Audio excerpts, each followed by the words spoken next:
بنو اسرائیل کے بادشاہ نے محل بنایا، سونے چاندی سے کھڑا کر دیا، نہریں بہا دی اور گل کھلا دیے اور ساری طاقت لگا کر ایسا بنایا کہ دیکھنے والے اش کر اٹھے۔ پھر اس نے دعوت دی، اپنے وزراء بلائے، اپنے عوام بلائی، کہ بولو میرا محل کیسا۔ سب نے قصیدے پڑھے، نظمیں سنائی، دو درویش چپ بیٹھے ہوئے بادشاہ کی نظر میں آ گئے کہ بھائی تم کچھ نہیں بولے ہو، تم بھی تو کچھ بتاؤ۔ کہ جان کی امان ملے تو بتائیں۔ کہ بولو بولو امان ہے۔ کہا ایسا محل نہ کوئی پہلے بنا سکا نہ کوئی بعد میں بنائے گا، پر اس میں دو بڑے عیب ہیں، اس میں دو بڑے عیب ہیں، باقی زبردست ہے۔ سارے چونکے، کان کھڑے ہوئے، ان کو گھورنے لگے۔ بادشاہ بھی حیران ہوا، اے بھائی کون سے دو بڑے عیب ہیں؟ کہ ایک عیب یہ ہے کہ آپ اسے چھوڑ کے مر جائیں گے، اور دوسرا عیب یہ ہے کہ ایک زمانہ آئے گا یہ محل دھرتی سے مٹ جائے گا، باقی سب ٹھیک ہے۔ بادشاہ نے کہا تمہارا ستیہ ناش ہو، باقی رہ کیا گیا، تم نے چھوڑا کیا ہے؟ جب میں نے مر جانا ہے، ہاں میں دیوانہ ہوں جو میں نے ایسا گھر بنایا۔ اچھا یہ بتاؤ کوئی گھر ایسا ہے جس کا بنانے والا نہ مرتا ہو اور جو کبھی نہ مٹتا اور فنا ہوتا ہو؟ تو نے کہا ہاں ہے، لیکن مصیبت یہ ہے کہ اس کے لیے بھی مرنا پڑتا ہے۔ وہ جنت ہے، وہ جنت ہے، فیہما عینان تجریان، یہ اوپر والی جنت ہے۔ اس سے نیچے جنت ہے، فیہما عینان نضاختان، یہ اوپر والی جنت میں بہتے ہوئے چشمے، نیچے والی جنت میں ابلتے ہوئے چشمے۔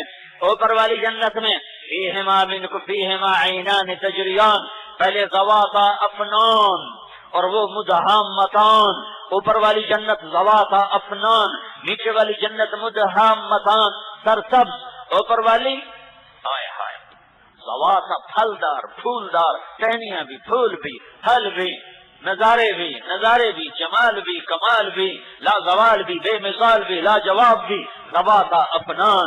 اوپر والی جنت عینان تجریان، چشمے بہتے ہوئے۔ نیچے والی جنت مدہامتان، فوارے کی طرح اچھلتے ہوئے مچلتے ہوئے۔ بہتا ہوا چشمہ زیادہ حسین ہوتا ہے، اچھلتا ابلتا چشمے میں وہ جمال نہیں ہے جو بہتے چشمے میں حسن و جمال و کمال ہے۔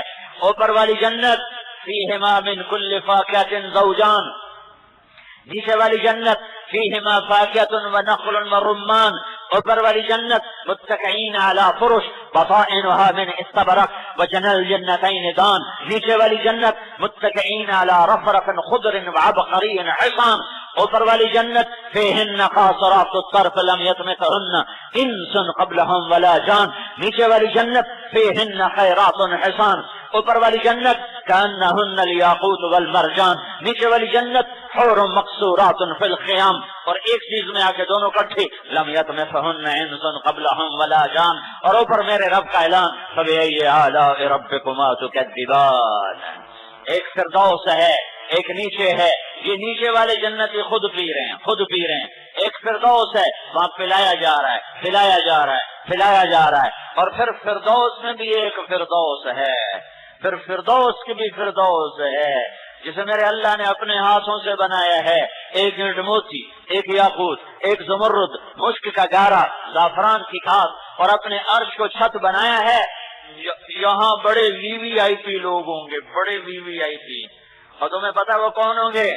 ریڑی والے، ٹانگے والے، رکشے والے، گڈ پالش کرنے والے، یہ پتھر توڑنے والے، یہ مٹی اٹھانے والے، یہ منڈی میں پلے دار، یہ بوریاں اٹھانے والے، ہاں یہ غریب لوگ، یہ فقیر لوگ، بشرطے کے دیندار ہوں، بشرطے کے اللہ کو راضی کرنے والے ہوں۔ اگر غریب آدمی نماز نہیں پڑھتا، غریب عورت نماز نہ پڑھے، تو قیامت کے دن اللہ اس پہ زیادہ ناراض ہو کر فرمائے گا، ارے میرا بندہ، مالدار کو تو پیسے نے تکبر میں ڈالا اور اس نے مجھے سجدہ نہ کیا، تو دیوانہ، تجھے تو کچھ نہ دیا تھا، تو نے مجھے کیوں نہ سجدہ کیا؟ وہ غریب جس نے سسک کے زندگی گزاری اور حکم نہ توڑے، شریعت نہ توڑی، اللہ کے امر کے خلاف نہ چلا، یہ سارے اس جنت الفردوس میں بیٹھے ہوں گے۔ کوئی تھوڑے تھوڑے مالدار بھی ہوں گے، ایسی بات نہیں ہے کہ پیسہ آدمی کو روک لے، پیسہ نہیں روکتا، بدعملی روکتی ہے۔ بدعملی روکتی ہے. ورنہ عبد الرحمان بن عوف، یہ میں آج بتا رہا تھا کچھ لوگوں کو کہ سارے پاکستان کے صنعت کار اکٹھے ہو جائیں تو عبد الرحمان بن عوف کی ایک جیب میں آ جائیں، ایک جیب میں، اور ایسی 100 جیبیں تھیں ان کی. 3 ارب 10 کروڑ 20 لاکھ دینار 4.5 ماشے کا دینار ہوتا تھا، 4.5 ماشے سونا، 3 ارب 10 کروڑ 20 لاکھ دینار، 1000 گھوڑے، 10,000 بکریاں، 1000 اونٹ، اور سونے کی اینٹیں جن کو کاٹتے کاٹتے جائیداد تقسیم کی گئی بچوں میں. ان کی وفات کے بعد آریاں ٹوٹ گئیں اور وہ پہلے 10 صحابہ میں ہے. ابو بکر جنتی، عمر جنتی، عثمان جنتی، علی جنتی، طلحہ جنتی، زبیر جنتی، سعد جنتی، عبد الرحمن جنتی، ابو عبیدہ جنتی، سعید بن زید جنتی. یہ 10 آدمی ہیں جن میں ایک عبد الرحمن بن عوف ہے. پیسے کا تکبر لے ڈوبتا ہے، پیسے کا نشہ لے ڈوبتا ہے، پیسے کی دوڑ لے ڈوبتی ہے، پیسے کی ہوس لے ڈوبتی ہے. ورنہ ان 10 میں ایک بھی غریب نہیں ہے، ان 10 میں ایک بھی فقیر نہیں ہے، ان 10 میں ایک بھی کوئی چھوٹے خاندان کا نہیں ہے. بڑے بھاری بھرکم ہیں، لیکن دنیا کے بھی بادشاہ اور آخرت کے بھی بادشاہ. ارے تمہیں کیا بتاؤں، یہ VIP میں پینے پلانے کا دور کیسا ہوگا. نہ خود پی رہی ہیں، نہ خود پی رہے ہیں، نہ فرشتے پلا رہے ہیں. ہائے ہائے وسقاہم ربہم شرابا طہورا، ان کو ان کا رب خود پلا رہا ہوگا. اللہ کہہ رہا ہے میں پلاؤں گا. وسقاہم ربہم، میں پلاؤں گا، میرے ہاتھوں سے پیے گا. ہائے اللہ اپنے ہاتھوں سے پلائے گا. وہ کیا ہاتھ ہوگا، وہ کیا جلوہ ہوگا. جنت کی لڑکی سے جام لے لے تو 40 سال اس کو دیکھتا رہے گا، پینا بھول جائے گا. جب اللہ اپنے ہاتھوں سے پیش کرے گا تو کیا ہوگا.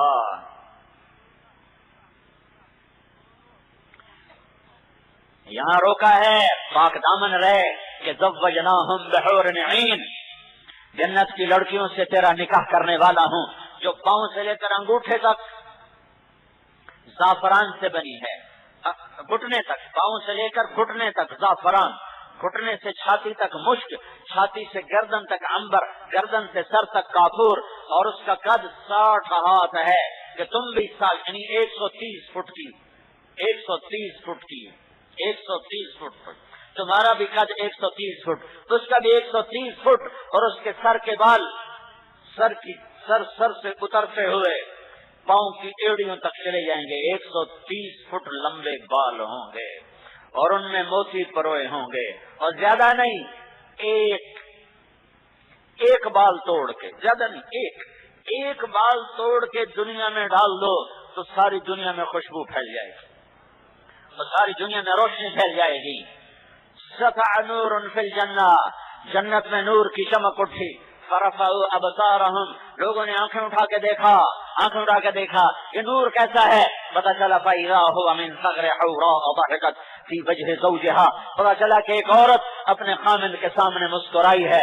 اس کے مسکرانے سے ساری جنت روشن ہو گئی، اس کے دانتوں کے نور سے جنت روشن ہو گئی ہے. اور ایمان والی عورت اس لڑکی سے 70,000 گنا زیادہ حسین ہوگی، 70,000 گنا زیادہ حسین ہوگی. ام سلمہ نے پوچھا یا رسول اللہ، جنت کی عورت کا درجہ بڑا ہے، جمال کمال زیادہ ہے یا دنیا کی عورت کا زیادہ ہے؟ میرے نبی نے کہا ام سلمہ دنیا کی عورت کا زیادہ ہے. تو ام سلمہ نے پوچھا وہ کیوں یا رسول اللہ؟ تو آپ نے فرمایا بصلاتہن وصیامہن وعبادتہن للہ عز وجل. ام سلمہ جنت کی عورت نماز نہیں پڑھتی، ایمان والی عورت نماز پڑھتی ہے. جنت کی عورت روزہ نہیں رکھتی، دنیا کی عورت روزہ رکھتی ہے. جنت کی عورت کے لیے اللہ کی بندگی کوئی نہیں اور دنیا کی عورت اللہ کی اطاعت کا دم بھرتی ہے. اس کی وجہ سے اللہ ایمان والی عورت کو جنت کی عورت پہ 70,000 گنا زیادہ جمال دے گا، حسن دے گا، کمال دے گا. سارے لفظ حسن بھی ان کے سامنے سکڑ جائے گا، سمٹ جائے گا. جب اللہ نے ادنا لڑکی، جو ایمان والی عورت اعلیٰ ہے اور جنت کی لڑکی ادنا ہے، جب ادنا کا یہ حال ہے کہ سب سے چھوٹے درجے کی جنت کی حور کو جب جنتی دیکھے گا تو 40 سال تک دیکھنے کی لذت لیتا رہے گا، 40 سال تک صرف دیکھنے کی لذت لیتا رہے گا، صرف دیکھ کے مزے لیتا رہے گا. تو جو جنت الفردوس ہے وہ کیا ہے؟ پھر حور بھی چھوٹی اور نہریں بھی تھوڑی اور کھانے بھی تھوڑے اور پینا بھی کیا ہے اور لباس بھی کیا ہے اور محل بھی کیا ہے اور حور بھی کیا ہے اور قصور بھی کیا ہے اور اشجار کیا ہیں اور انہار کیا ہے اور یہ کیا ہے اور وہ کیا ہے. ہائے ہائے میں تمہیں بتاؤں آج اللہ تمہیں اپنا دیدار کرانے کے لیے بلا رہا ہے. ساری جنت چھوٹی پڑ جائے گی اللہ کے سامنے. نہ تمہیں حور یاد ہوگی نہ قصور یاد ہوں گے نہ درخت یاد ہوں گے نہ سایہ یاد ہوگا نہ پھل یاد رہے گا نہ تمہیں لذتیں نہ تمہیں چاہتیں نہ تمہیں خواہشیں. ہر خواہش ہر چاہت ہر لذت مٹ جائے گی جب اللہ کی آواز آئے گی. اللہ کا فرشتہ اعلان کرے گا ان ربکم یستزیرکم. جنت والو تمہارا رب آج تمہیں اپنا دیدار کرانا چاہتا ہے. آ جاؤ آ جاؤ آ جاؤ. آج دیکھو اپنے رب کو آج دیکھو اپنے رب کو. آج اس کا دیدار ہونے لگا ہے. سارے جنتیوں کو ایک طرف عورتوں کو ایک طرف مردوں کو ایک طرف اللہ بٹھا کر پھر کہے گا میرے مہمان آئے ہیں کھانا کھلاؤ. جنت کے کھانے حقیر ہو جائیں گے آج کے کھانے کے سامنے. پھر اللہ کہے گا پانی پلاؤ. پھر جنت کا پانی حقیر ہو جائے گا اس پانی کے سامنے. پھر اللہ فرمائے گا پھل کھلاؤ. پھر جنت کے پھل سدر مخضود طلح ممدود ماء مسکوب وہ سب حقیر اور ہیٹ ہو جائیں گے ان پھلوں کے سامنے. پھر اللہ کہے گا کپڑے پہناؤ. پھر جنت کے جوڑے آئیں گے اور اپنے آپ زیب تن ہو جائیں گے. پہننے نہیں پڑیں گے اگلے اتارنے نہیں پڑیں گے وہ پہننے نہیں پڑیں گے. اللہ کا اعلان ہوگا اور ہر آدمی کے مرتبے کے مطابق اس پر جوڑا نیا آ چکا ہوگا. پھر اللہ فرمائے گا میرے بندوں نے کھا بھی لیا پی بھی لیا پھل بھی کھائے کپڑے بھی پہنے خوشبو لگاؤ. پھر ہوا اٹھے گی مطیرہ جو ان کو خوشبو لگائے گی. پھر اللہ کہے گا میرے بندو آج ایک وعدہ ہے تمہارا رب پورا کرنا چاہتا ہے. تو وہ کہیں گے جنتی ایک دم بھول جائیں گے کہ اچانک کی لذت اور ہوتی ہے. یا اللہ وعدے سارے پورے ہو گئے. جنتی کہہ رہے ہیں یا اللہ وعدے سارے پورے ہو گئے کوئی باقی نہیں. جنت مل گئی جہنم سے بچ گئے نیکیاں بڑھ گئیں پل سرات پار کیا جنت میں ٹھکانہ ملا اور نہروں کے جال ملے محل عالی شان ملے. اب تو کوئی وعدہ باقی ہے ہی نہیں.